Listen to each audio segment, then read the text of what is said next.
Halo semuanya, rekan-rekan Ranah Suci Abadi, kita berjumpa kembali di channel My Novel. Sebelum alur ceritanya dimulai, jangan lupa subscribe dan nyalakan lonceng notifikasinya, agar tidak ketinggalan dengan update episode terbarunya. Jika suka silahkan like dan share, dan komen. Tanpa lama-lama lagi ayo, kita ke alur cerita. First Immortal of the Sword Chapter 30. Di dalam kota Guangling, Huang Qianjun adalah tuan muda tunggakan yang langka. Emosinya ganas, meledak-ledak, sombong, dan mendominasi. Siapa yang tahu berapa banyak perbuatan jahat yang dia lakukan atas namanya. Jika seseorang seperti dia muncul sebagai tamu, itu tidak akan berbeda dengan Raja Neraka Yama yang muncul di depan pintu mereka. Wu Yong sangat marah beberapa saat yang lalu, tapi sekarang, dia membeku, tatapannya gelap dan tidak pasti. Seolah-olah kakinya penuh timah, dia tidak berani pergi. Huang Qianjun tersenyum santai. Jika kamu tahu apa yang baik untukmu, duduk saja dan ikuti perintah Bro Tersu. Kalau tidak, saya tidak keberatan mengirim orang saya ke rumah Anda untuk menyapa kerabat Anda. Dia mengincar keluargaku. Mata Wu Yong membelalak. Dia merosot seperti bunga layu dan menyelinap kembali ke lokasi aslinya. Su Yi tidak bisa membantu tetapi menggelengkan kepalanya. Anda menolak untuk membicarakan hal ini. Butuh penjahat untuk memaksamu menundukkan kepala. Apakah semua ini benar-benar diperlukan? Dia melirik Huang Qianjun. Turunkan sedikit. Huang Qianjun buru-buru menyeringai padanya. Kamu benar untuk menghukumku, Kakak Su. Ketika pria parubaya kurus melihat ini, dia tiba-tiba merasa kedinginan. Setelah mengetahui bahwa Su Yi akan mengambil alih manajemen klinik aprikot, mereka memutuskan untuk menggunakan segala cara yang diperlukan untuk mengirimnya berkemas. Siapa yang ingin melayani menantu laki-laki yang remeh dan tidak berarti? Tapi mereka tidak pernah bisa mengantisipasi bahwa dia akan membawa anjing penyerang yang terkenal itu bersamanya. Mereka berani menyinggung Su Yi, tapi siapa di antara mereka yang berani menyinggung putra kepala keluarga Huang? Bahkan jika Huang Qianjun mengalahkan mereka sampai habis, kecil kemungkinannya keluarga Wen dapat menawarkan banyak bantuan. Menantu keluarga Wen, kami pasti tidak punya rencana untuk menentangmu. Tolong, tenanglah. Pria parubaya kurus itu menarik napas dalam-dalam dan mengepalkan tinjunya, sikapnya jauh lebih terkendali dari sebelumnya. Kamu salah paham. Saya tidak putus asa untuk menahan Anda semua di sini. Su Yi menggelengkan kepalanya, lalu berkata dengan datar. Siapapun yang menjual dirinya kepada Wen Changqing dan keluarganya bisa pergi. Bahkan sebelum berangkat ke klinik aprikot, dia tahu bahwa itu sudah lama berada di bawah yurisdiksi Wen Changqing dan garis keturunannya. Tapi mulai hari ini, itu adalah wilayah Su Yi. Dia secara alami harus melakukan sedikit pembersihan rumah terlebih dahulu.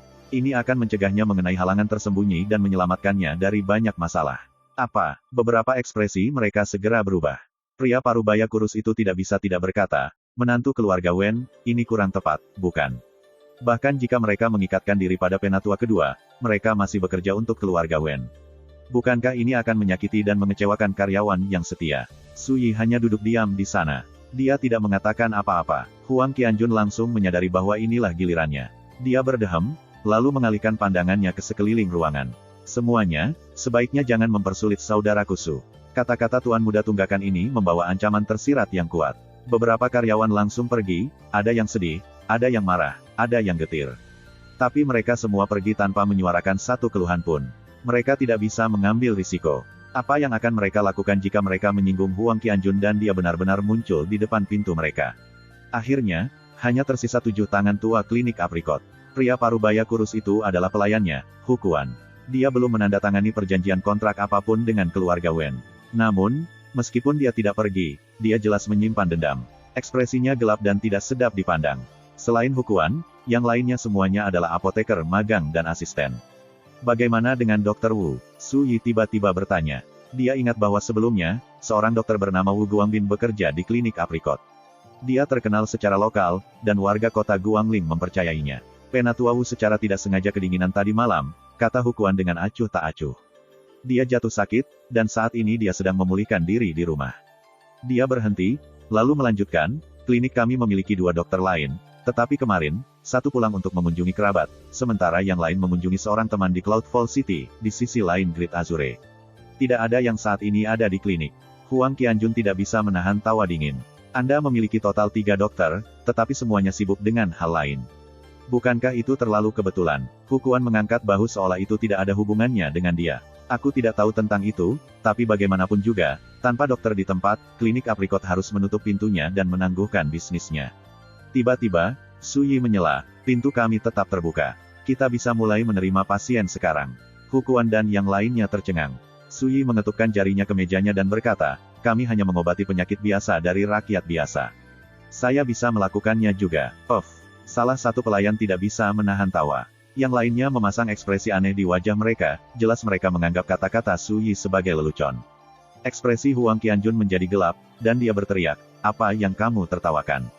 Cepat dan panggil pasien yang mengantri di luar. Dia memiliki keyakinan buta pada Suyi. Kemudian kami menantikan untuk melihat pencapaian medis menantu keluarga Wen yang terhormat dengan mata kepala kami sendiri, kata Hu Kuan datar. Dia memerintahkan kedua pelayan untuk membuka pintu dan membiarkan pasien masuk. Tak lama, seorang wanita tua berambut putih berjalan ke konter. Tatapannya menyapu seluruh klinik. Di mana Dr. Wu Guangbin? Dia tidak ada di sini, kata Suyi dari balik konter. Aku bisa mentraktirmu sebagai gantinya. Tapi wanita tua itu hanya meliriknya, menggelengkan kepalanya, lalu berbalik untuk pergi. Ketika Hu Kuan dan yang lainnya melihat ini, ekspresi mereka menjadi semakin aneh. Mereka berencana untuk hanya duduk dan menonton lelucon ini dimainkan. Suyi tidak keberatan sama sekali. Lanjut, seorang pria yang sangat kuat, dia tampak seperti ditempa dari besi berjalan masuk. Ketika dia mengetahui bahwa Wu Guangbin tidak ada di tempat itu, dia menggelengkan kepalanya dengan kecewa. Mengapa dia tidak mengatakannya lebih awal? Dia meludah. Kamu membuang-buang waktuku. Dengan itu, dia berbalik untuk pergi. Tuan, kamu. Hu Kuan menahan tawanya dan angkat bicara. Dari cara dia melihatnya, jika terus seperti ini, Suyi hanya akan mempermalukan dirinya sendiri. Lanjut, kata Suyi datar, tanpa sedikit pun perubahan ekspresi. Kakak Su, aku akan memanggil mereka. Huang Qianjun adalah antek kelahiran alami. Ketika dia melihat situasinya, dia berbalik dan keluar dari klinik aprikot. Di luar, dia melihat bahwa antrean telah menyusut, lebih dari separuh calon pasien telah pergi. Ayo cepat pergi. Dr. Wu tidak ada. Apa yang dipikirkan oleh klinik aprikot? Mereka membiarkan menantu keluarga Wen merawat pasien. Mereka sudah gila. Kerumunan berdiskusi, dan satu orang pergi setelah yang lain. Ini tidak baik. Ini hari pertama saudara Su bekerja. Bagaimana dia bisa hanya duduk-duduk menendang tumitnya? Sebagai bawahannya, jika saya membiarkan ini terus berlanjut, bukankah itu akan membuat saya terlihat tidak kompeten? Ekspresi Huang Qianjun berubah kejam. Dia berjalan menuruni tangga batu, dan pandangannya menyapu pasien yang belum pergi. Hai, tetap antre, semuanya. Jika ada yang berani pergi tanpa izin, jangan salahkan saya karena perilaku buruk saya. Katanya dingin. Hampir semua pasien adalah orang biasa. Pemandangan celana sutra tunggakan seperti Huang Qianjun menimbulkan teror di hati mereka, dan tidak ada dari mereka yang berani pergi. Anda, masuklah. Huang Qianjun menunjuk ke seorang pria tua kurus berwajah pucat. Saya, pria itu tampak panik, dan dalam hati, dia berteriak karena terpaksa. Orang tua, meminta kakakku Su memperlakukanmu adalah berkah dari leluhurmu, kata Huang Qianjun dengan kejam. Jangan tidak berterima kasih. Lelaki tua itu meringis, lalu menundukkan kepalanya dan berjalan masuk, seolah-olah dia telah kehilangan jiwanya. Ketika Hu Kuan dan yang lainnya melihat ini, mereka hanya bisa menggelengkan kepala. Tuan muda tunggakan ini sengaja memprovokasi tanpa alasan yang jelas. Sejak kapan harus mengancam pasien untuk ke dokter? Ketika dia masuk, lelaki tua itu tersenyum pahit. Dokter Su, saya baik-baik saja. Saya tidak membutuhkan perawatan medis sama sekali, jadi, bisakah Anda membiarkan saya pergi? Suyi menggelengkan kepalanya. Kamu sakit. Aku tidak. Pria tua itu menegakkan punggungnya dan menyangkalnya. Ya, kamu. Aku benar-benar tidak. Orang tua itu praktis menangis. Hu Kuan hampir tertawa terbahak-bahak. Lihat ini, sungguh tidak masuk akal. Suyi bangkit, berjalan ke arah lelaki tua itu, dan berkata, baru-baru ini, kamu mengalami serangan batuk hebat di malam hari. Anda lelah, dan Anda secara teratur menggigil dan sakit parah. Apakah saya benar? Bagaimana kamu tahu? Pria itu tertegun, terlalu tertegun untuk merasa cemas. Hu Kuan dan yang lainnya memandang Suyi dengan sedikit terkejut. Mendiagnosis pasien turun ke penglihatan, suara, mengambil riwayat kesehatan, dan pemeriksaan langsung. Bahkan Wu Guangbin, yang telah menghabiskan seluruh hidupnya tenggelam dalam seni pengobatan, setidaknya harus menanyakan kepada pasien gejala mereka dan memeriksa denyut nadi mereka untuk memahami penyakit mereka. Namun sekarang, tanpa melakukan apa-apa, Suyi telah melihat gejala orang tua itu hampir secara instan. Ada masalah dengan paru-parumu. Itu dikombinasikan dengan usia tua telah menghasilkan gejala Anda saat ini. Dengan ingatan akan kehidupan masa lalunya, mengobati penyakit umum rakyat biasa itu sesederhana mungkin. Setelah linglung singkat, lelaki tua itu tiba-tiba menjadi gelisah, dan suaranya bergetar. Lalu bagaimana saya harus mengobati penyakit saya, Tuan Muda Su? Tatapannya membawa seutas harapan yang membara. Suyi kembali ke mejanya, mengeluarkan pena dan kertas, dan menulis resep sederhana. Dia memberikannya kepada pelayan terdekat. Pergi ambilkan obatnya. Pelayan itu menerima kertas itu, hanya untuk ragu. Biar kulihat. Hukuan melangkah maju, dan setelah pemeriksaan singkat, dia tenggelam dalam pikirannya. Waktu yang lama berlalu sebelum dia tenang kembali. Dia bukan seorang dokter, tetapi dia telah bekerja di klinik aprikot selama bertahun-tahun. Sepintas dia tahu bahwa resep ini adalah karya seorang dokter yang berpengalaman. Itu mirip dengan bagaimana para menteri, meskipun tidak memiliki kerajaan sendiri, memahami jalan para raja. Sesaat kemudian, Hukuan memberikan resep itu kepada pelayan. Pergi ambilkan pria ini obatnya. Kemudian, dia menoleh ke Su Yi, menarik napas dalam-dalam, dan berkata dengan sungguh-sungguh, "Tuan, saya minta maaf karena meremehkan kemampuan Anda sebelumnya dan berharap Anda bisa memaafkan saya." Ketika yang lain melihat ini, mereka tercengang. Hukuan adalah pengurus, dan statusnya tinggi, kedua setelah manajer. Namun yang mengejutkan, resep yang ditulis dengan santai oleh Su Yi berhasil meyakinkannya. Su Yi berkata dengan datar, "Ini hanya resep, tidak banyak sama sekali." Lanjut, Huang Qianjun masih berdiri di ambang pintu, dan dia langsung bereaksi. "Anda, masuk ke sini." Kali ini, seorang pria berwajah pucat masuk, ekspresinya didera penderitaan. Su Yi menatapnya sekali, lalu mengambil jarum perak dari laci terdekat. Bahkan sebelum pria itu sempat bereaksi, dia telah menusuk beberapa titik akupuntur di seluruh lengannya. Sesaat kemudian, ekspresi kesakitan pria itu memudar, digantikan dengan keterkejutan dan kegembiraan. "Tidak sakit lagi. Saya telah mengunjungi lebih dari 10 klinik, tetapi tidak ada yang berguna. Saya tidak akan pernah menduga bahwa Tuan Muda Su dapat memperbaiki masalah hanya dengan beberapa tusukan jarum." Pria itu melambaikan tangannya berulang kali dalam kegembiraan dan kegembiraan. Terlepas dari diri mereka sendiri, Hukuan dan yang lainnya terkesan, dan ekspresi mereka dipenuhi dengan keterkejutan. Cara mereka memandang Su Yi berubah secara dramatis. Mengobati luka dengan akupuntur. Siapa yang mengira bahwa menantu laki-laki berstatus rendah dari keluarga itu memiliki tipuan seperti itu di lengan bajunya? Akupuntur memperbaiki gejalanya, tetapi bukan akar penyebabnya. Anda akan membutuhkan beberapa dosis obat juga. Su Yi menulis resep dan memberikannya. Kali ini, pelayan itu sangat cepat. Dia langsung bergegas untuk mengambil obat-obatan yang ditunjuk.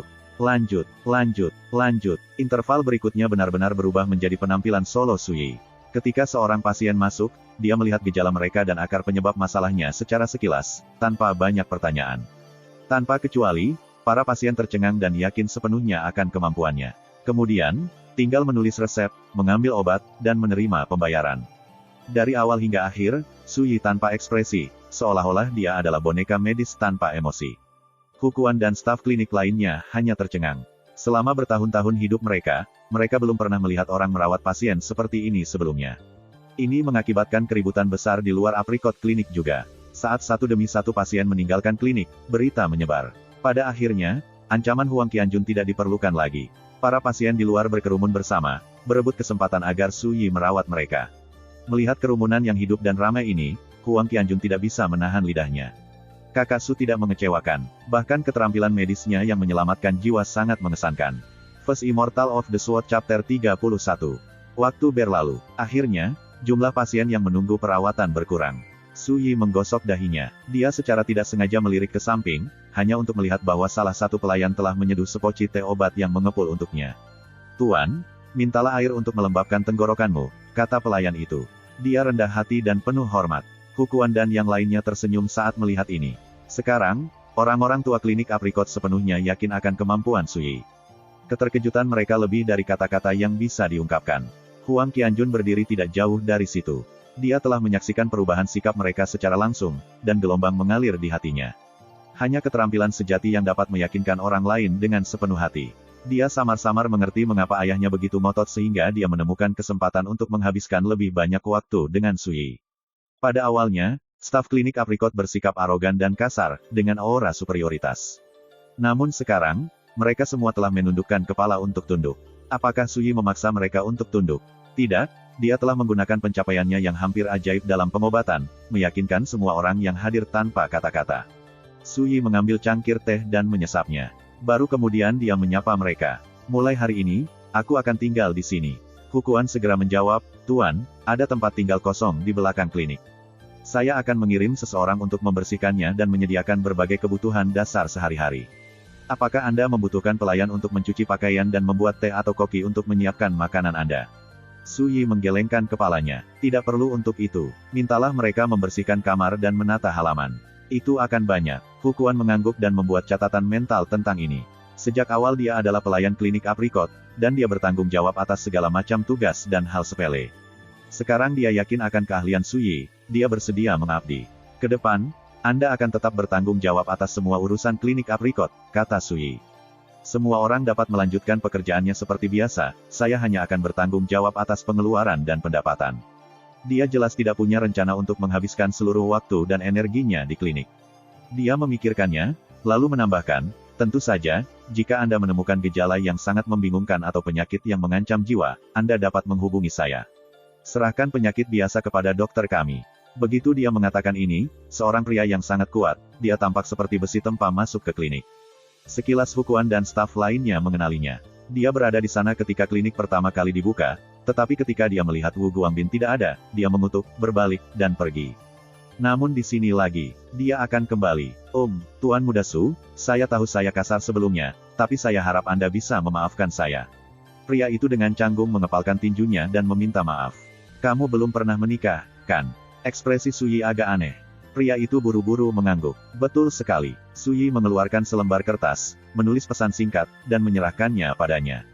Kamu tidak sakit. Ikuti petunjuk ini dan Anda akan sembuh total dalam waktu 3 bulan. Pria pendukung itu menerima kertas itu dan melihatnya sekilas. Terlepas dari dirinya sendiri, dia bingung. Menahan diri dari, apa arti karakter ini? Terlepas dari diri mereka sendiri, Hukuan dan staf lainnya penasaran. Mereka berkumpul, tetapi ketika mereka melihat resep Suyi, semua dari mereka tertawa terbahak-bahak. Karakter ini diucapkan, Nong. Ia memiliki radikal tangan di sebelah kiri, dan radikal untuk naik dan turun di sebelah kanan. Gabungan, Anda mendapatkan. Yah, Anda harus mengerti apa yang saya maksudkan, bukan? Hukuan tersenyum ambigu saat dia menawarkan nasihatnya kepada pria itu. Pria itu tercengang, tetapi sesaat kemudian, kesadaran menghantamnya. Wajahnya yang berkulit gelap memerah, dan dia menutupi wajahnya dan melarikan diri karena malu.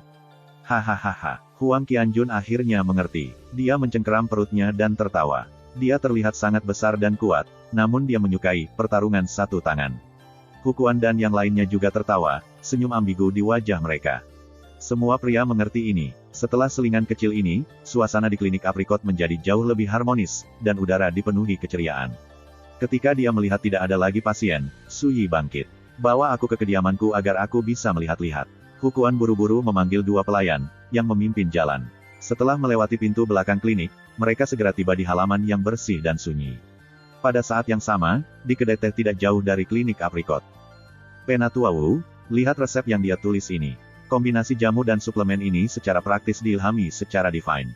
Desah seorang pria paruh baya. Namanya Tan Feng, dan dia adalah salah satu dokter klinik aprikot.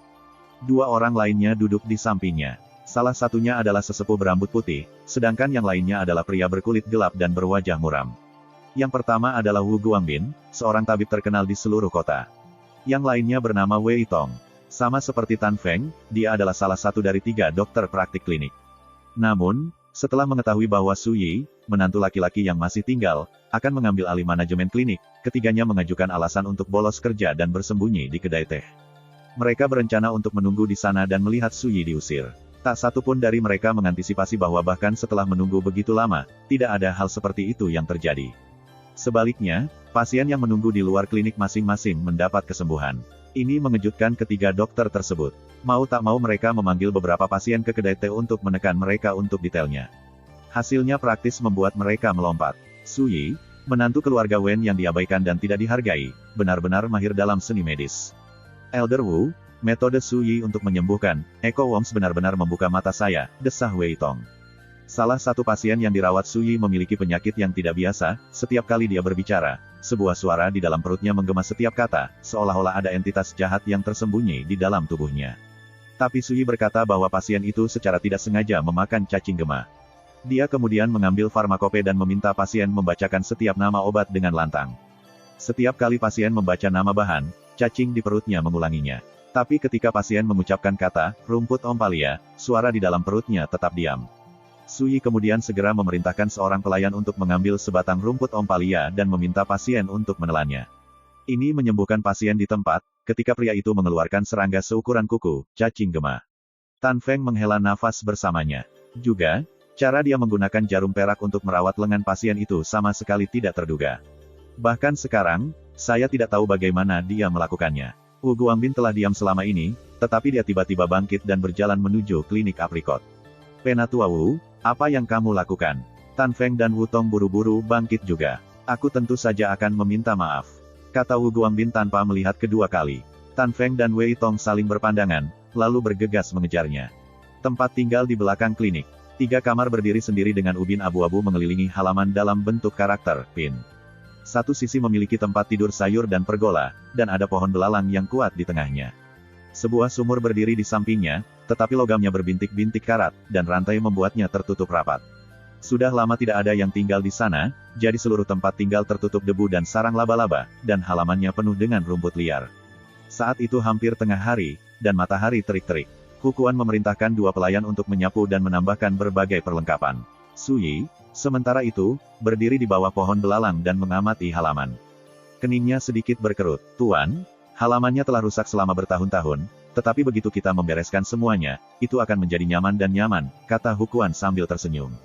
Apakah ada hal buruk yang terjadi di sini sebelumnya? Tanya Su Yi, entah dari mana. Hu Quan membeku, mengerutkan alisnya sambil berpikir, lalu berkata, sekarang setelah kamu menyebutkannya, ya.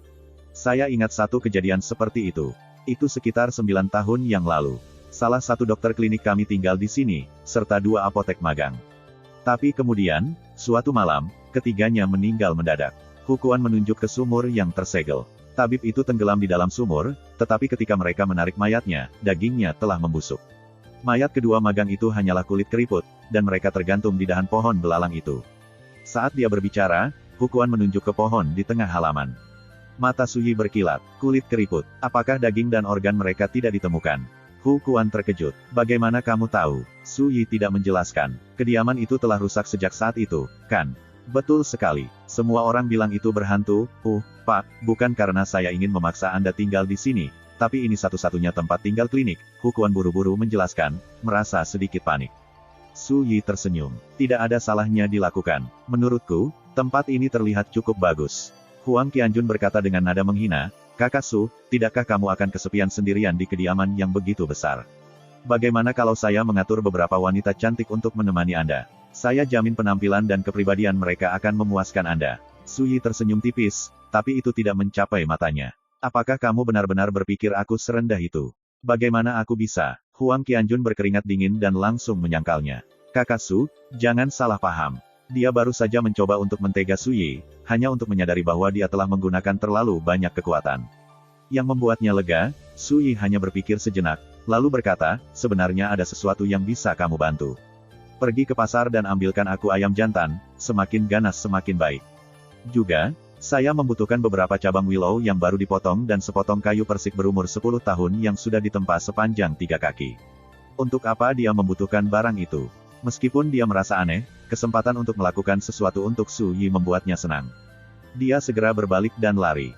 Kakak Su, tolong tunggu sebentar. Aku akan segera kembali. Kata-katanya bergema di seluruh halaman, tetapi Huang Qianjun telah menghilang. Hu Quan hanya bisa menghela nafas. Bahwa Huang Qianjun adalah tuan muda penjahat terkenal, namun dia mematuhi setiap keinginan menantu keluarga Wen.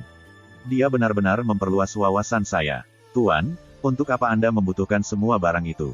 Hu Quan juga penasaran. Seekor ayam jantan, kayu persik, cabang willow. Bukankah pendeta Taois pengembara menggunakan itu untuk mengusir hantu? Apakah dia pikir tempat tinggal itu berhantu? Begitu kemungkinan ini terpikir olehnya, hati Hu Quan bergetar. Hantu sama sekali tidak asing bagi orang-orang di kota Guangling. Ada banyak desas-desus dan kisah rumit tentang hantu ganas yang muncul dari Mother Ghost Ridge.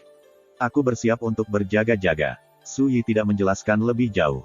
Saat itulah 3 sosok bergegas ke halaman. Ketika tetua berambut putih di depan kelompok itu melihat Su Yi, dia langsung membungkuk. Yang rendah hati ini adalah Wu Guanglin. Saya malu, dan datang untuk meminta maaf. Ketika Tan Feng dan Wei Tong melihat ini, mereka buru-buru mengikuti. Su Yi melirik mereka, lalu langsung mengerti. Kamu tidak tahu, jadi kamu tidak perlu meminta maaf. Masalah ini berakhir di sini. Kedepannya, kalian bertiga akan terus menggelar aprikot klinik. Anda bisa bangun, tapi saya harap ini tidak terjadi lagi. Ketiga dokter itu menghela napas lega. Hu Quan juga senang. Saya tidak akan menyembunyikannya, manajer baru kami mungkin masih muda, tetapi pencapaian medisnya luar biasa. Anda tidak melihatnya, tapi Begitu dia mulai, dia terus berjalan, terpesona saat dia memberitahu mereka semua tentang bagaimana Su Yi merawat pasien hari itu. Ada banyak detail yang bahkan ketiga tabib itu tidak mengerti, tetapi mereka juga terpesona, dan hati mereka dipenuhi kerinduan. Pada saat hukuman selesai, tatapan mereka berubah menjadi hormat setiap kali mereka melihat Su Yi. First Immortal of the Sword Chapter 32. Di sore hari, halaman yang terpanggang matahari terasa hangat dan nyaman. Su Yi duduk di kursi bambu, mengikat dahan willow hijau menjadi satu bundel. Para pelayan selesai menyapu, dan tempat tinggalnya bersih dan luas. Hukuan masih dengan hati-hati menyediakan tempat tidur, perlengkapan mandi, dan kebutuhan lainnya, selain memperbaiki pergola dan tempat tidur sayuran. Ketiga dokter tersebut telah kembali ke klinik untuk melanjutkan pemeriksaan pasien. Hanya Su Yi, sang manajer, yang bersikap santai. Kakak Su, untuk apa ayam jago itu? Tidak jauh, Huang Qianjun sedang menggoda ayam jago yang dibelinya untuk menghilangkan kebosanannya. Burung itu ganas, dengan cakar yang tajam dan paruh yang runcing. Itu bergerak seperti angin, dan teriakannya nyaring. Huang Qianjun telah memimpin sekitar selusin petugas untuk menjelajahi pasar sebelum menemukan ayam jantan yang sombong dan angkuh ini. Bunuh dan tiriskan darahnya, perintah Su Yi dengan santai. Pengalaman hari ini mengajarinya betapa menyenangkannya memiliki seseorang di sekitar untuk mengurus berbagai tugas. Itu bisa menghemat banyak waktu dan tenaga. Baik, Huang Qianjun menarik pisau dari pinggangnya dan mulai bekerja. Tidak lama kemudian, dia memberi Su Yi semangkuk darah ayam merah segar. Bagus, itu saja untuk hari ini. Kamu bisa pulang sekarang. Su Yi mengambil bungkusan ranting willow dan mencelupkan ujungnya ke dalam mangkuk. Warna merah terang disandingkan dengan hijaunya dedaunan, pemandangan yang menyentak mata. Huang Qianjun ragu-ragu, lalu berkata, Kakak Su, menurut pandanganku, begitu Wen Changqing mengetahui bahwa kamu mengusir semua orang yang setia padanya, tidak mungkin dia akan melepaskannya begitu saja. Haruskah saya meminta ayah saya memberinya peringatan? Su Yi meliriknya, jika kamu benar-benar ingin membantu, kamu bisa bertanya-tanya dan mencari tahu di mana pandai besi terbaik di kota Guangling. Huang Qianjun langsung bersemangat. Kakak Su, itu sangat mudah. Keluarga Huang kami memonopoli perdagangan senjata kota. Ahli pembuat senjata, kami memiliki lebih dari 30 dari mereka. Jika Anda membutuhkan sesuatu yang dipalsukan, katakan saja. Saya jamin Anda pembuat senjata terbaik di sekitar. Su Yi akhirnya ingat, dari 3 klan besar kota, keluarga Wen memonopoli perdagangan ramuan obat, keluarga Li memonopoli penjualan biji-bijian dan bahan makanan lainnya, sedangkan keluarga Huang memonopoli bisnis senjata dan peralatan logam. Aku berencana menempa pedang, kata Su Yi. Huang Qianjun langsung tersenyum. Sebuah pedang, maka Anda membutuhkan Wang Tianyang. Keterampilan Wang dalam menempa pedang tidak ada duanya di kota Guangling. Orang-orang datang bahkan dari luar kota hanya untuk membuatnya menempa pedang berkualitas untuk mereka. Su Yi mengangguk. Datang ke sini besok pagi dan bawa aku menemuinya. Huang Qianjun langsung mengangguk. Kakak Su, apakah ada yang lain? Saat bekerja untuk Su Yi, dia sangat antusias. Kamu bisa pulang. Su Yi melambai padanya. Baik, aku akan kembali besok pagi. Baru saat itulah Huang Qianjun berbalik untuk pergi. Dia teliti, dan dia tahu bahwa menempel pada Su Yi seperti lem hanya akan membuatnya kesal. Itu seperti bagaimana, ketika dia mengunjungi rumah pelacuran, tidak ada yang lebih menjengkelkan daripada pelayan yang menemani ayahnya. Setelah menenggelamkan seikat dahan willow ke dalam darah ayam, Su Yi mengambil pisau dan mulai memotong kayu persik setinggi 3 kaki itu. Saat serutan kayu halus menumpuk, pedang kayu secara bertahap terbentuk. Su Yi bangkit dari kursi bambunya, mengangkat pedang kayu persik ke wajahnya, dan memeriksanya. Dia mengangguk puas. Sekarang aku hanya harus menunggu malam tiba. Su Yi dengan santai mengayunkan pedangnya, lalu melihat lagi cabang pohon willow yang berlumuran darah ayam. Pandangannya beralih, lalu mendarat di pohon belalang terdekat. Belalang seperti hantu di antara jenis pohon. Mereka memiliki afinitas yin alami, jadi mereka lebih mudah memberi isyarat dan menampung hantu dan makhluk jahat lainnya daripada pohon lainnya. Masalah utama dengan tata letak halaman adalah mereka menggali sumur tepat di samping pohon belalang. Ketika energi yin gelap melonjak dari bawah tanah, tidak dapat dihindari bahwa itu akan mengubah tempat tinggal menjadi apa yang dilihat orang biasa sebagai rumah berhantu. Sumur itu jelas telah disegel. Tampaknya seseorang telah lama memperhatikan bahwa ada yang salah dengan itu. Namun terlepas dari semua itu, tidak ada yang memberitahuku semua ini. Su Yi tampak tenggelam dalam pikirannya. Keluarga Wen, kediaman Wen Changqing. Ayah, aku baru saja menerima kabar bahwa Su Yi, yang tidak berguna, hanya mengelola klinik aprikot untuk 1 hari, namun dia sudah mengeluarkan semua bawahan kita. Apa bedanya dengan meludahi wajah keluarga kita? Wen Jieyuan berkata dengan gusar. Dia adalah putra Wen Changqing, dan dia berusia 19 tahun ini, seorang pemuda yang bersemangat di puncak tahap otot penyulingan alam sirkulasi darah. Dalam setengah tahun, dia akan menuju ke Blue River Sword Manor untuk melanjutkan kultivasinya. Aku tidak akan menduga bahwa pemborosan akan begitu kejam. Wen Changqing mengerutkan alisnya. Di mana dia sekarang? Wen Jieyuan berkata, mereka mengatakan dia tinggal di rumah berhantu di belakang klinik aprikot. Mata Wen Changqing dipenuhi dengan keterkejutan, dan alisnya yang berkerut mengendur. Kalau begitu, kita tidak perlu melakukan apapun. Sampah itu tidak akan hidup sepanjang malam. Mengapa kamu mengatakannya? Wen Jieyuan tertegun. Wen Changqing mengingat kembali, lalu berkata, 9 tahun yang lalu, sebuah insiden mengerikan terjadi di sana. Dokter dan 2 pekerja magang yang tinggal di sana tewas dalam semalam, ketiganya meninggal dalam kematian yang aneh. Kejadian ini menimbulkan kegemparan di seluruh kota, dan berdampak parah pada bisnis klinik aprikot. Saya menghabiskan banyak uang untuk menyewa seorang pendeta Taois pengembara yang terkenal. Namanya Wu Ruoqiu, dan begitu dia memasuki rumah hantu, dia berkata bahwa penampakan jahat telah menempati sumur di samping pohon belalang. Taois mengatakan bahwa tidak ada seorang pun di bawah level Grandmaster yang bisa mengalahkannya. Wen Jieyuan terkejut. Apa yang terjadi setelah itu? Taois Wu menyuruhku membuat rantai, kata Wen Changqing. Kemudian, dia menggunakan seni misterius dan rahasia untuk menutup sumur itu. Kecuali manusia yang hidup tinggal di dalam halaman, hantu itu tidak akan muncul lagi. Ketika Wen Jieyuan mendengarnya, dia langsung mengerti. Jadi maksudmu jika Suyi bermalam di sana, dia akan mati. Wen Changqing tertawa. Hampir pasti. Saya bertanya-tanya mengapa ibu pemimpin begitu bersikeras agar Ling Zhao menikahi Suyi sejak pernikahan mereka, tetapi tidak peduli alasannya, jika Suyi meninggal, itu akan baik untuk seluruh keluarga. Wen Jieyuan mengangguk berulang kali. Betul sekali. Sepupu Ling Zhao akan menjadi murid Grandmaster. Bagaimana mungkin pemborosan seperti Suyi layak untuknya? Kematiannya akan menguntungkannya juga. Ekspresi Wen Changqing tiba-tiba berubah serius. Anda tidak boleh membocorkan informasi ini kepada orang lain.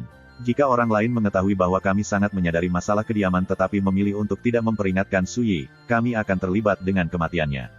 Saya mengerti, kata Wen Jieyuan sambil tersenyum. Dia membawa ini pada dirinya sendiri. Apakah dia benar-benar mengira dia bisa mendapatkan klinik aprikot dengan mudah? Sekarang aku memikirkannya, orang yang benar-benar membunuhnya adalah ibu mertuanya, Qin King, bukan kita.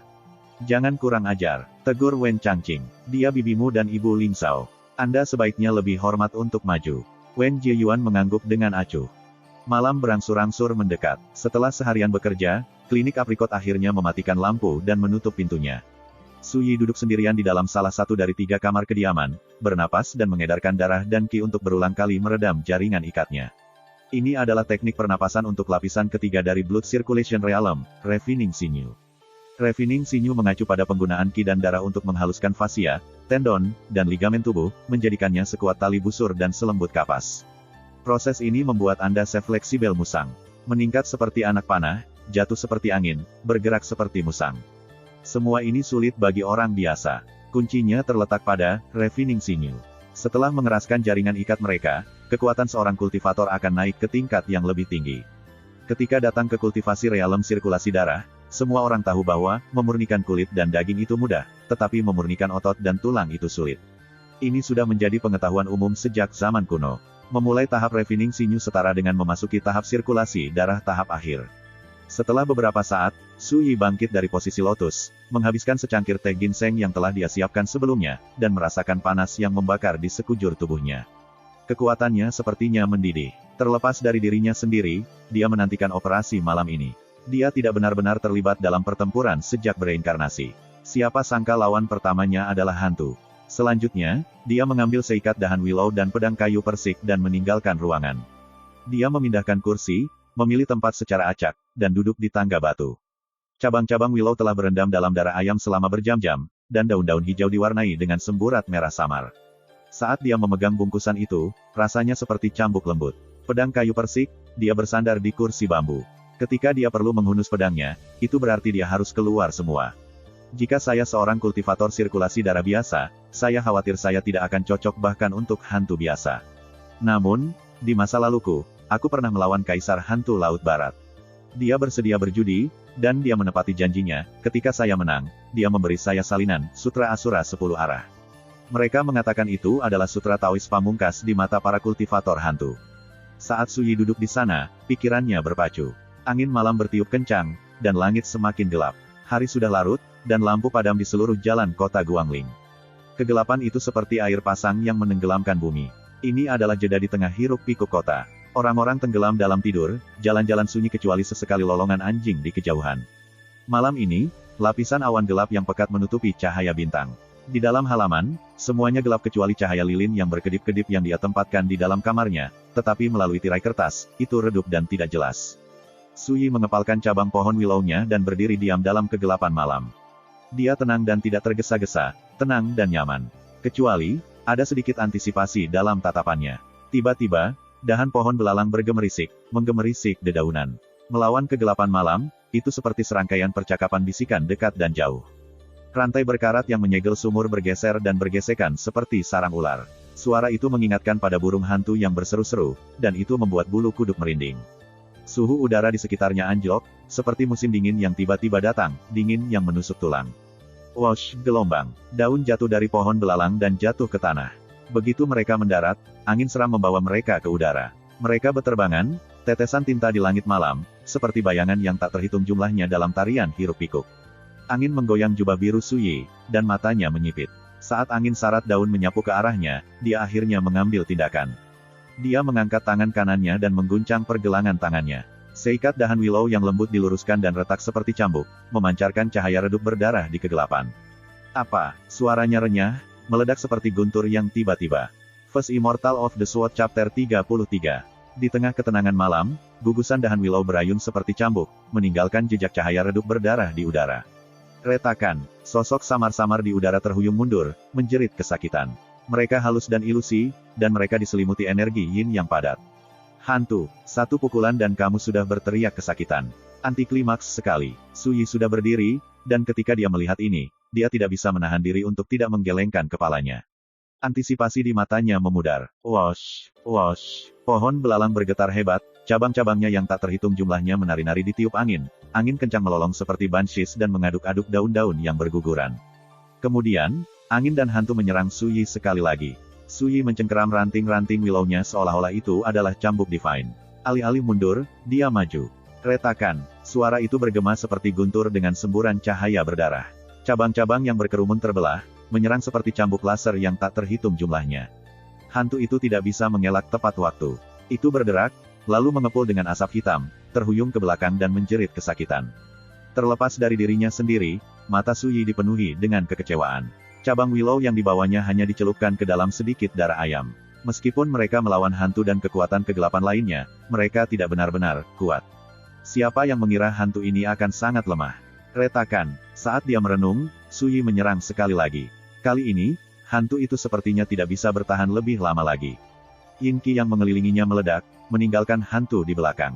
Sosok mungil jatuh dari langit. Dia adalah seorang wanita. Hantu itu mengenakan gaun merah, dan dia tampak muda. Kulitnya seputih salju, dan dia dalam posisi janin. Tubuh mungilnya gemetar hebat dan matanya yang besar didera penderitaan. Tuan Mistik, tolong, selamatkan aku. Aku tidak pernah menyakiti siapapun sebelumnya. Gadis berbaju merah itu berbaring di sana, memohon belas kasihan dan terengah-engah. Dia luar biasa, kecantikan yang indah, dengan lesung pipit yang samar. Masih ada sedikit lemak bayi di wajahnya, tapi dia terlihat pasti akan berkembang menjadi kecantikan kelas 1. Namun, sosoknya tidak jelas, dan dia tidak kokoh, yang membuatnya tampak halus. Suyi mengepalkan dahan willow-nya dan menatapnya. Dia menghela nafas. Jadi, hantu yang menghantui tempat ini hanyalah jiwa yin kelas bawah. Hantu dibagi menjadi 4 kategori sederhana, jiwa yin, hantu, dan hantu. Dari mereka, jiwa yin adalah kelas terendah. Mereka adalah yang terlemah, sekaligus yang paling umum. Dari cerita hantu yang tak terhitung jumlahnya yang tersebar di kalangan rakyat biasa, mayoritas adalah jiwa yin. Di mata Suyi, semua roh sisa dunia, jiwa pendendam, dan hantu jahat semuanya termasuk dalam kategori jiwa yin. Lagi pula, seberapa mampu hantu yang hanya berani menghantui dunia fana. Penampakan yang benar-benar kuat berani bersaing dengan para kultivator untuk memperebutkan wilayah dan menyatakan diri mereka sebagai raja. Apakah selama ini kamu merasuki pohon belalang tua itu? Tanya Suyi. Dia bisa melihat sekilas bahwa jiwa yin berpakaian merah itu tidak kejam atau haus darah. Sebaliknya, dia tampak murni dan murni. Ini berarti dia tidak pernah menyakiti siapapun sebelumnya. Memang begitu, Mystic Master, jawab hantu itu dengan malu-malu. Wajahnya yang cantik pucat, dan dia tampak lemah lembut dan patuh saat dia meringkuk dan gemetar ketakutan. Sulit untuk tidak mengasihani dia. Itu tidak benar, kamu berbohong. Su Yi mengerutkan kening. Jika bukan dia, siapa yang telah membunuh tabib itu dan kedua murid itu 9 tahun lalu? Sebelum hantu bergaun merah itu bisa menjawab, sesuatu telah berubah. Swoosh! Garis hitam berkilauan dengan cahaya dingin, seperti laser, melesat ke arah Su Yi, memancarkan udara jahat dan mematikan. Benar-benar ada sesuatu yang terjadi di sini. Sedikit senyum dingin menarik bibir Su Yi, dan tangannya bergerak dengan santai. Dia menusuk lurus ke depan dengan dahan willow, seolah-olah itu adalah pedang. Bang! Satu serangan, dan dia menyerang garis hitam itu dengan akurasi sempurna. Cahaya hitam bergetar hebat, lalu jatuh ke tanah. Setelah perjuangan singkat, itu berhenti bergerak. Ketika Su Yi melihat lebih dekat, dia melihat bahwa itu adalah serangga hitam seukuran kepalan tangan bayi. Itu memiliki 6 kaki, dan bagian mulutnya seperti bilah tajam yang terkonsentrasi. Itu tampak mengerikan dan jahat, dan berbau daging busuk. Cacing Ghoul. Jadi itu mereka. Ketika Su Yi melihat ini, dia menyadari sesuatu. Dia melirik hantu berbaju merah. Siapa yang menyempurnakannya, dan siapa yang mengendalikannya sekarang? Cacing Ghoul adalah serangga beracun yang terbuat dari hantu halus dan mayat. Tubuh mereka dipenuhi racun mayat dan energi jahat. Jika orang biasa digigit, tubuh mereka akan pecah dan mereka akan mati di tempat. Bahkan seorang seniman bela diri sirkulasi darah hanya bisa bertahan paling lama 1 jam. Meskipun Ghoul Worms tidak cukup untuk menakut-nakuti Su Yi, siapapun yang memurnikan dan mengendalikannya layak untuk ditanggapi dengan serius. Itulah yang benar-benar membuatnya khawatir. Hantu wanita itu ragu-ragu, wajahnya dipenuhi teror dan ketakutan. Sepertinya dia tidak berani memberitahunya. Tapi saat itu, rantai berkarat yang menyegel sumur di samping pohon bergetar hebat, dan tutupnya bergeser, hanya membuka sedikit celah. Segera setelah itu, sekelompok lampu hitam mengalir keluar seperti awan gelap, menutupi langit saat mereka melonjak menuju Su Yi. Segerombolan Ghoul Worms. Ada lebih dari 100 dari mereka, dan mereka mengeluarkan jeritan tajam dari mulut mereka yang tajam dan mengerikan, seperti paduan suara hantu yang meratap. Energi yin mereka yang gelap dan jahat menyapu seluruh halaman. Ketika dia melihat ini, gadis berbaju merah itu tampak putus asa. Dia membenamkan kepalanya, tidak berani melihat. Lagi pula, itu lebih dari 100 cacing ghoul yang mengambil tindakan sekaligus. Kultivator realem sirkulasi darah manapun akan ketakutan dan jatuh dalam keputusasaan. Tapi Su Yi hanya mengerutkan alisnya, terlihat tenang dan tenang seperti biasa. Tiba-tiba, dia menarik napas dalam-dalam dan mengedarkan energinya. Gugusan cabang willow lurus seperti pedang. Dengan sapuan lengan bajunya, dia melangkah maju, mengayunkan ranting-rantingnya seperti pisau. Cabang-cabang berputar di udara. Tiba-tiba, mereka menyapu udara seperti sungai bintang, seolah menjungkir-balikan dan membersihkan segala yang ada di jalan mereka. Satu pedang untuk menarik galaksi, menjungkir-balikan langit dan bumi, dan menyapu dunia fana. Boom! Ledakan. Cacing-cacing bayangan yang memenuhi udara semuanya meledak karena tumbukan. Suara ledakan terdengar, begitu terkonsentrasi, seolah-olah semuanya meledak bersamaan. Itu benar-benar terdengar seperti guntur yang tiba-tiba, tidak meninggalkan apapun kecuali abu. Sejak reinkarnasinya, ini adalah pertama kalinya Su Yi benar-benar melepaskan pedangnya. Meskipun kultivasinya hanya di alam peredaran darah, ketika pedangnya menyapu, dia seperti makhluk immortal yang turun ke bumi, menari dengan bayangannya. Dengan setiap ayunan pedangnya, keheningan turun ke segala arah. Lebih dari 100 cacing ghoul dilenyapkan. Hanya bedak yang tersisa. Su Yi, sementara itu, berdiri di dalam halaman, sosok kurusnya seperti pedang terhunus, menembus-menembus tirai malam. Ini sangat kontras dengan ketenangannya yang biasa menyendiri dan transenden. Di luar pertempuran, dia menyembunyikan ujungnya seperti pedang di sarungnya, tetapi ketika dia menyerang, dia sepenuhnya mengungkapkan ketajamannya. Bang! Retakan menyebar di sepanjang cabang willow. Mereka hancur, berhamburan menjadi pecahan. Lagi pula, mereka hanyalah anyaman biasa. Mereka tidak bisa menahan kekuatan yang digunakan Su Yi untuk mengayunkan pedangnya. Jiwa Yin yang meringkuk akhirnya berani mengangkat kepalanya, tetapi ketika dia melihat ini, itu hanya membuatnya semakin ketakutan. Melenyapkan 100 cacing ghoul dalam satu pukulan. Itu terlalu menakutkan. Tiba-tiba, pohon belalang di tengah halaman berhenti. Daunnya tidak lagi bergemerisik tertiup angin, dan tidak ada lagi pergerakan dari sumur di sampingnya. Langit malam tenang seperti air. Ketenangan turun ke halaman, dan semuanya tampak seperti sebelumnya. Su Yi membungkuk dan duduk kembali di kursi bambunya, pedang kayu persiknya mendatar di depannya. Kehadirannya diam-diam kembali normal. Dia melirik gadis berkerumun dalam gaun merah. Aku akan memberimu satu kesempatan. Katakan dari mana asalmu, dan semua yang kamu tahu. Jika jawaban Anda memuaskan saya akan memberi Anda kesempatan untuk bertahan hidup. Nada suaranya santai, tapi gadis itu gemetar ketakutan. Tidak dapat disangkal bahwa Su Yi membuatnya takut. Dia menenangkan dirinya, lalu berkata dengan lembut dan malu-malu, "Guru mistik, Aku hanya ingat bahwa namaku King Wan.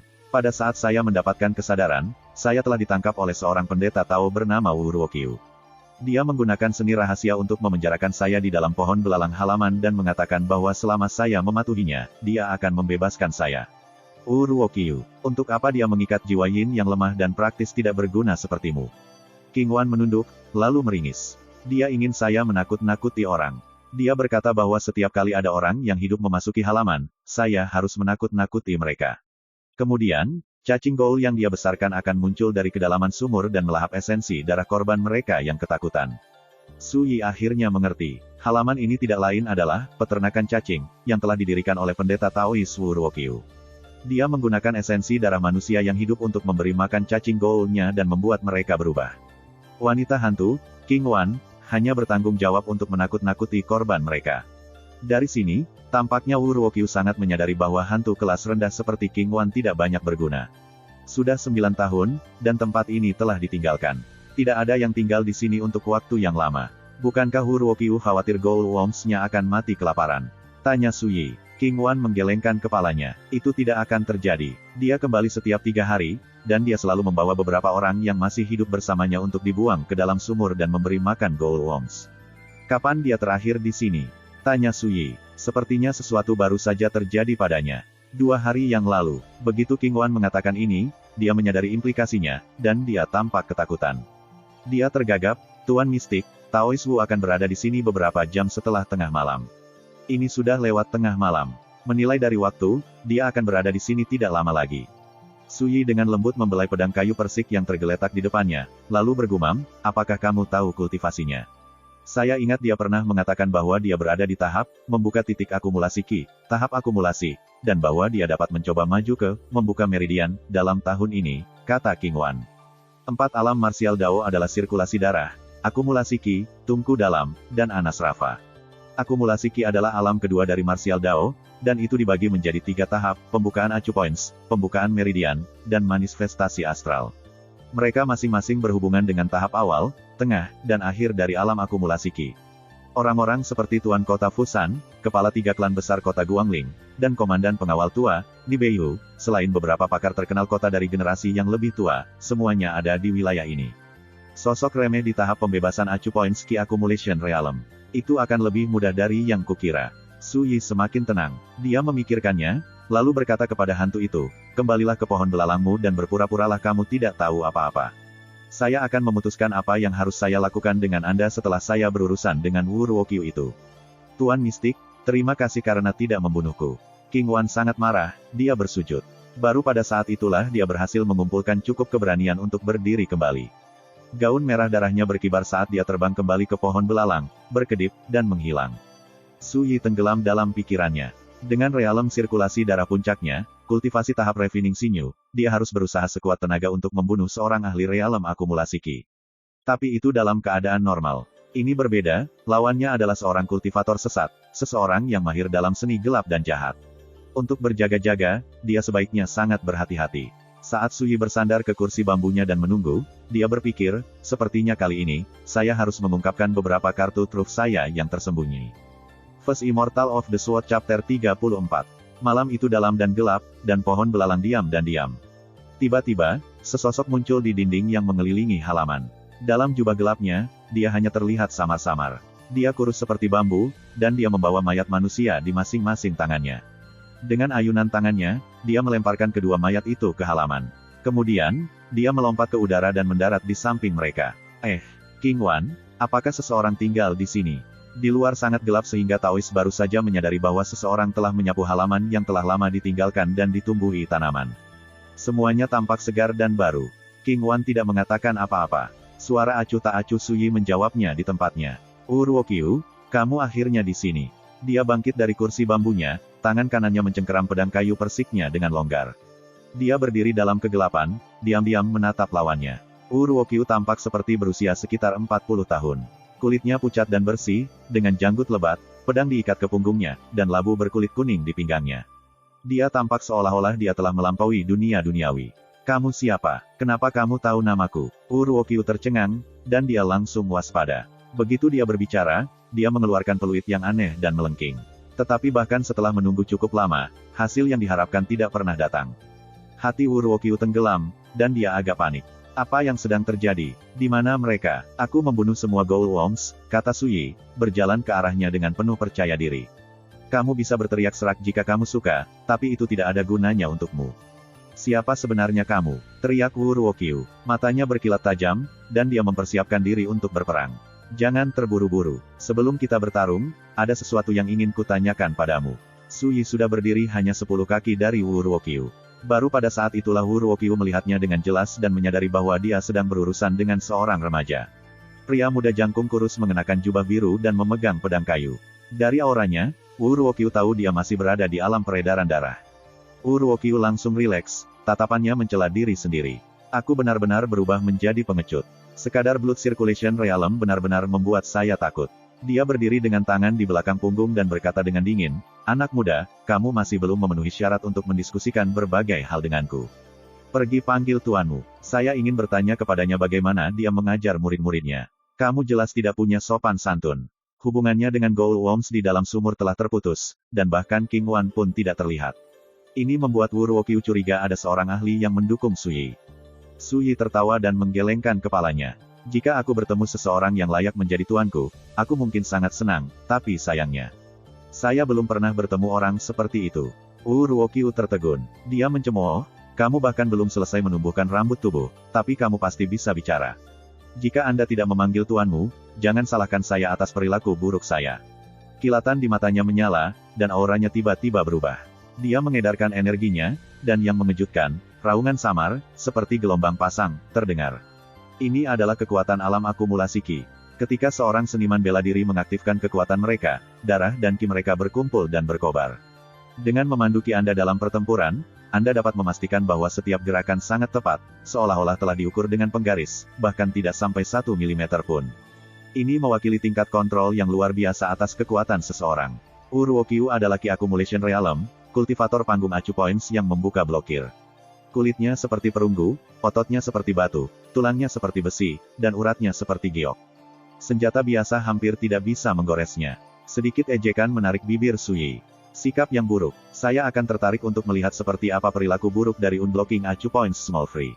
Aku telah berkeliling dunia ini untuk waktu yang lama, dan aku telah melihat keangkuhanku, tapi aku belum pernah melihat orang yang sombong sepertimu. Wu Ruokyu tertawa marah. Membuka blokir acu points kecil. Dengarkan dia. Apakah dia tahu apa yang dia katakan? Wu Ruokyu tiba-tiba melompat ke depan, lengan bajunya berkibar saat dia meraih leher Suyi. Boom! Ledakan. Seorang pakar realem akumulasi Ki menyerang dengan semua kekuatan dan kecepatan kilat, tajam dan lalim. Momentumnya sendiri bisa menakuti para kultivator alam sirkulasi darah dari akalnya. Rencana Wu Ruokyu sederhana. Pertama, dia akan menawan Suyi.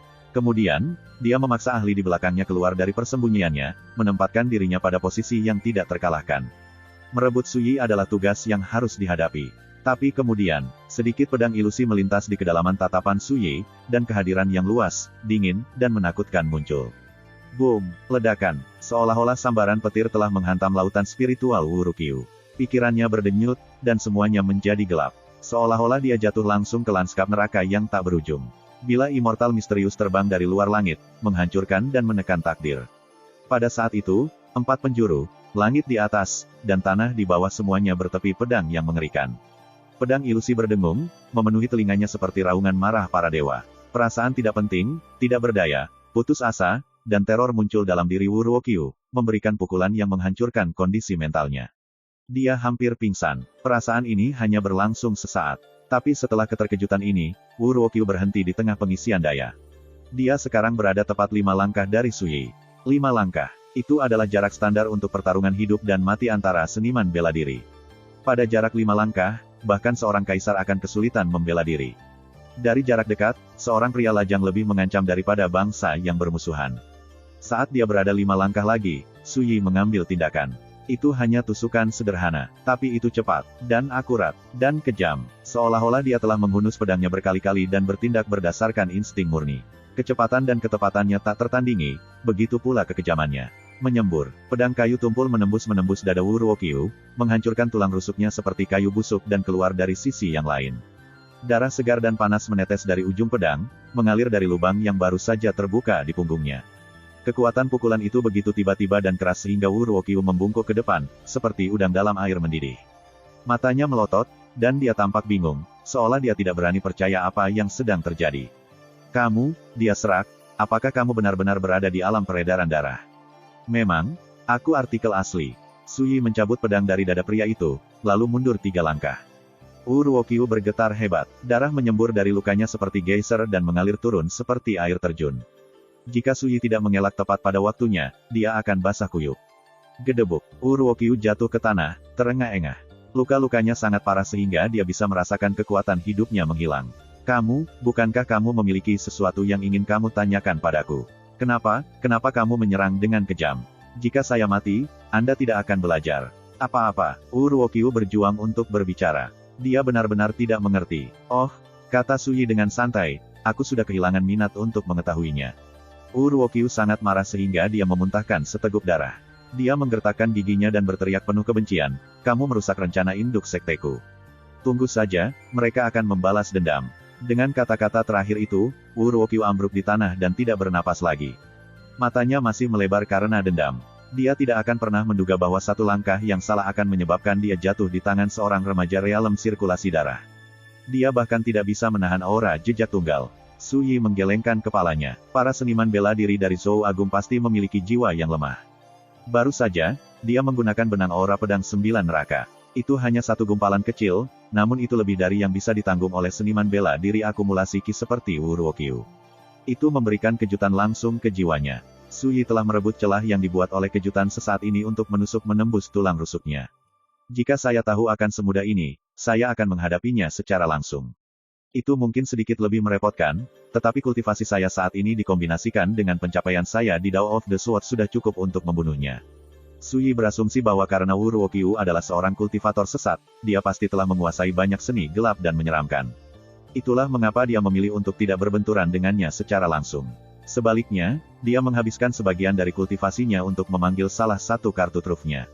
Siapa yang mengira bahwa musuhnya hanya akan mengandalkan kultivasinya untuk menyerang? Dia sama sekali tidak menggunakan seni gelap atau rahasia. Sepertinya saya menganggap para kultivator sesat dunia duniawi terlalu serius, kata Suyi dengan nada mengejek diri sendiri.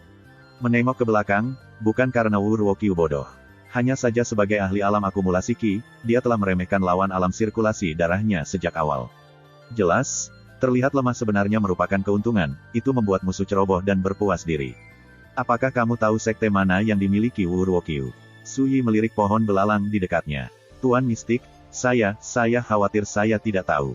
Sesosok bayangan merah yang panik muncul di salah satu cabangnya. Tangannya gelisah dengan ujung gaunnya, dan dia menundukkan kepalanya. Wajah mungilnya, masih agak tembam dengan gendut bayi, tampak mungil, tak berdaya, dan menyedihkan.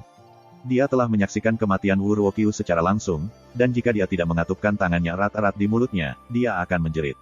Suyi tidak bertanya lebih lanjut. Dia hanya berjongkok dan mulai mengobrak-abrik barang-barang milik Wu Ruokyu. Sebuah pedang panjang bersarung, sebuah labu kuning, uang perak 3.000 tael, sekitar 20 tael perak berserakan di sakunya, dan sebuah gulungan menguning yang sudah usang, hanya tersisa beberapa halaman. Tidak ada lagi yang layak diperhatikan. Pertama, Suyi menyimpan uang kertas dan perak itu. Kemudian, dia membuka gulungan itu. Sebagian besar gulungan itu hancur. Halaman-halaman yang tersisa menggambarkan seni jahat membesarkan gold worms melalui pengorbanan manusia, isinya benar-benar gelap dan sesat. Setelah buru-buru membaca teks, Suyi merasa kecewa.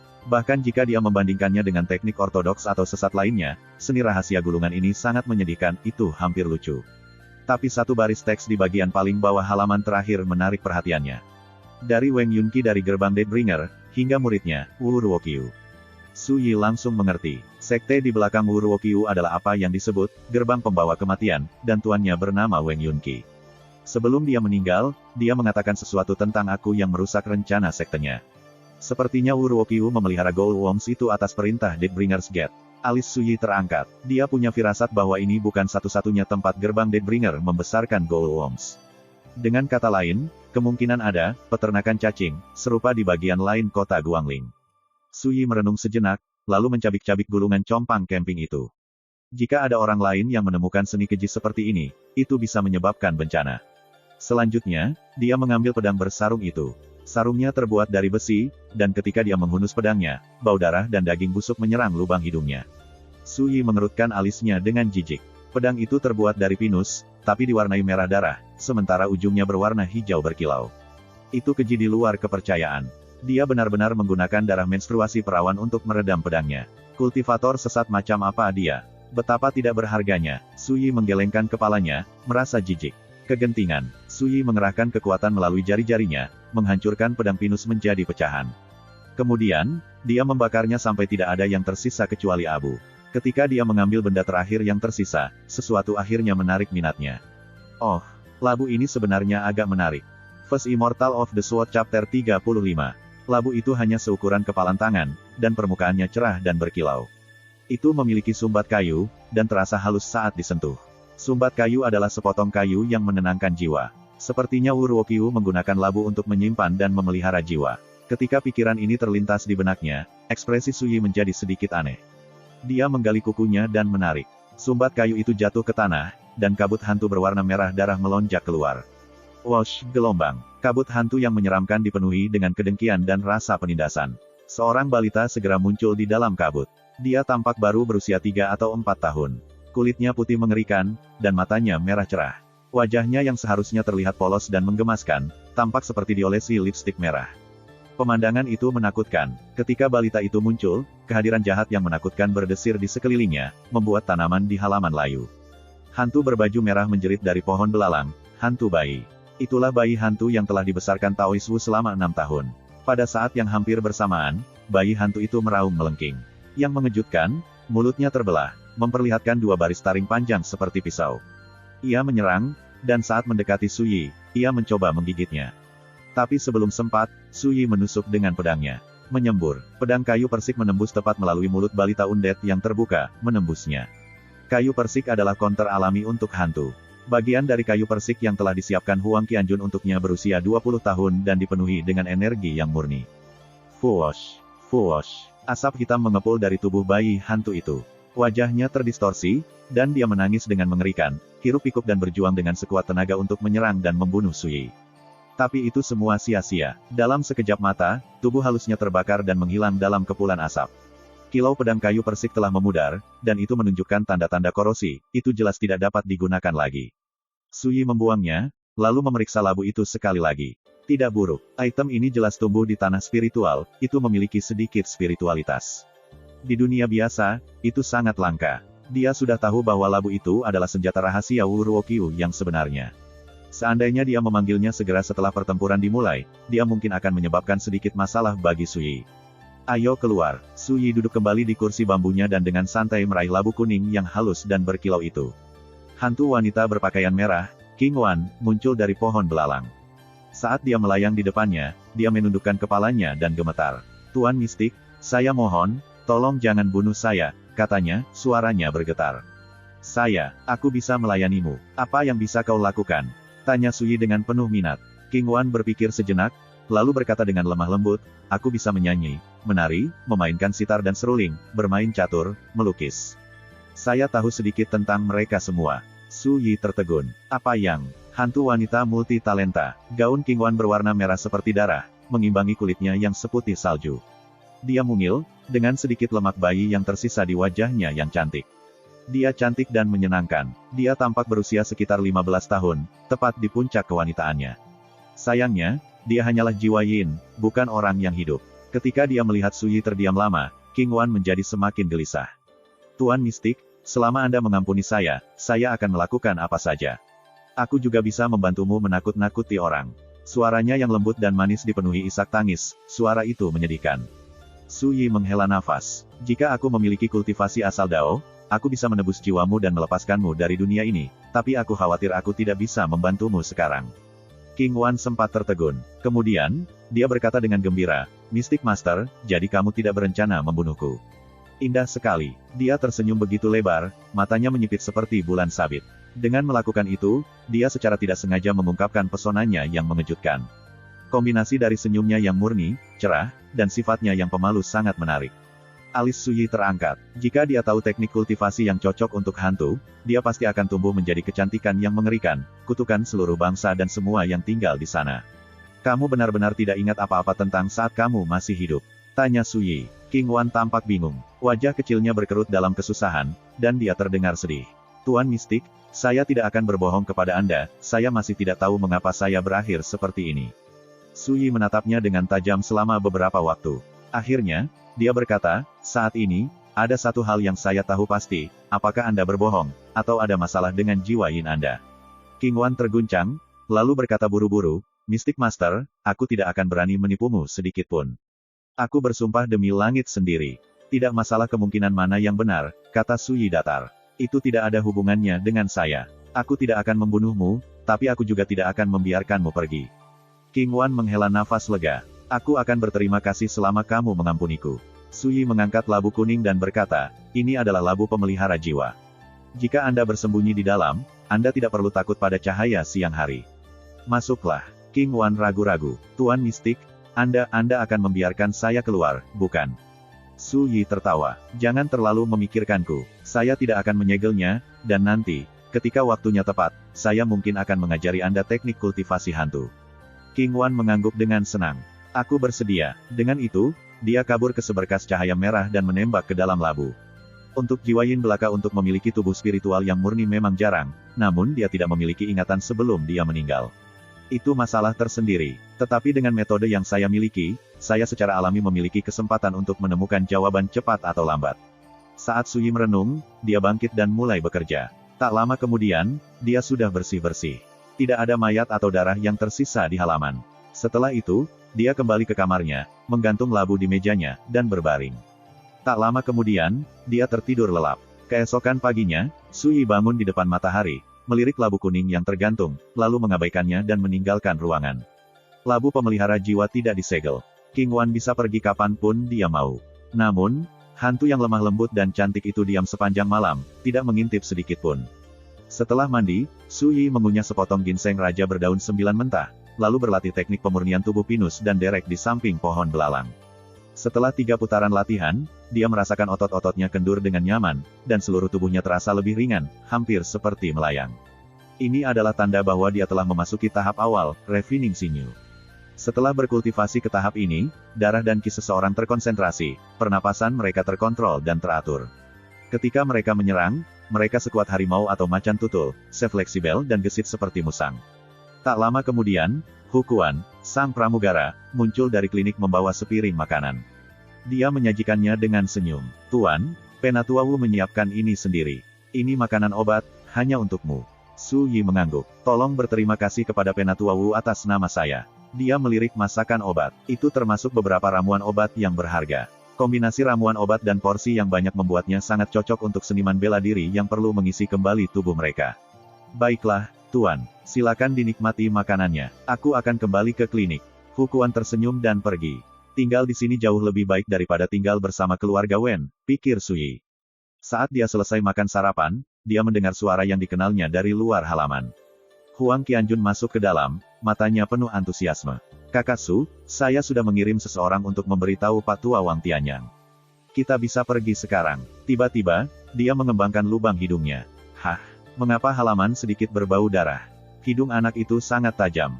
Suyi melirik celana sutra muda itu, lalu berkata dengan santai, hantu muncul tadi malam. Hantu, Huang Qianjun melompat. Dia mengingat darah ayam, willow, dan kayu persik yang telah dia kumpulkan, dan gambaran mental yang mengerikan membanjiri kesadarannya. Dia gemetar dari ujung kepala sampai ujung kaki. Ayo cepat, kata Suyi. Dia sudah menuju keluar dari halaman. Huang Qianjun tidak punya waktu untuk teror buta, dia mengesampingkan pikiran itu dan mengejarnya. Bengkel pembuat pedang milik keluarga Huang berdiri menghadap ke jalan di sebelah timur kota Guangling. Saat Suyi dan Huang Qianjun tiba, sudah ada barisan panjang orang yang menunggu di luar, hampir semuanya pemuda dan pemudi. Apakah bisnis itu bagus? Tanya Suyi dengan heran. Bisnis kami selalu baik, Huang Qianjun buru-buru menjelaskan, tapi biasanya tidak dikemas seperti ini. Hari ini seperti ini karena kita akan mengadakan perjamuan gerbang naga berikutnya di Great Azure hanya dalam waktu setengah bulan.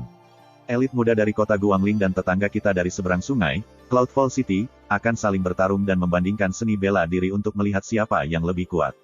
Jika seorang seniman bela diri dari kota Guangling membawa pulang tempat pertama, Tuan kota Cloudfall akan memberi mereka 1000 tile emas, 3 batang obat spiritual, 10 kelompok mutiara, serta teknik rahasia tingkat kuning puncak. Sebaliknya, jika seorang seniman bela diri dari Cloudfall City menempati posisi pertama, Tuan Kota Guangling harus menawarkan hadiah yang sama. Ketika Huang Qianjun menyelesaikan penjelasannya, Su Yi berkata, hadiahnya sangat murah hati. Tatapan Huang Qianjun dipenuhi dengan kerinduan. Lebih dari sekedar hadiah, ini tentang prestise. Pemenang nama Dragon's Gate Banquet setiap tahun akan tersebar di kedua kota, dan mereka bahkan akan mendapatkan izin masuk yang mudah untuk melanjutkan kultivasi mereka di sekte dalam Blue River Sword Manor. Su Yi mengangguk. Dia telah berkultivasi di Blue River Sword Manor selama 3 tahun. Dia secara alami sangat menyadari bahwa bagi para pemuda dari 19 provinsi di prefektur Clue Driver, memasuki Blue River Sword Manor saja sudah sangat sulit. Mereka yang menjadi murid sekte dalam seperti ikan mas yang melompati gerbang naga. Saat itu, Su Yi membutuhkan 3 tahun kultivasi pahit untuk menjadi sekte luar kepala pedang Blue River Sword Manor. Dia memenuhi syarat untuk memasuki sekte dalam, tetapi karena insiden yang tidak terduga, Blue River Sword Manor malah mengusirnya. Tapi kemudian, keberuntungan dan bencana berjalan beriringan. Karena inilah dia membangkitkan kembali ingatannya tentang kehidupan masa lalunya. Jadi maksudmu orang-orang yang mengantri berencana menggunakan senjata yang baru dibeli untuk berpartisipasi dalam perjamuan? Tanya Su Yi. Betul sekali. Sesuatu tiba-tiba terpikir oleh Huang Qianjun, yang berbisik, Kakak Su, Penatua Wang Tianyang memiliki temperamen yang berapi-api, dan dia sedikit masam. Bahkan ayahku harus memperlakukannya dengan hormat. Saat kita bertemu dengannya, tolong jangan tersinggung jika dia mengatakan sesuatu yang tidak menyenangkan. Pimpin jalan, kata Su Yi. Huang Qianjun bergegas maju. Sebagai putra Huang Yunchong, tentu saja dia tidak perlu mengantri. Tapi saat dia akan memasuki bengkel pembuat pedang, sekelompok pemuda berjalan keluar. Pemimpin mereka tidak lain adalah Wen Zhuyuan, tokoh generasi muda keluarga Wen. Kelompok yang membuntutinya semuanya adalah pemuda keluarga Wen. Wen Shaobei juga ada di antara mereka. Ketika dia melihat Su Yi dan Huang Qianjun, Wen Zhuyuan tertegun. Sesaat kemudian, dia menggelengkan kepalanya dengan penuh kebencian. Menantu laki-laki dan celana sutra. Burung sejenis bulu pasti berkumpul bersama. Terima kasih, sampai jumpa di episode berikutnya.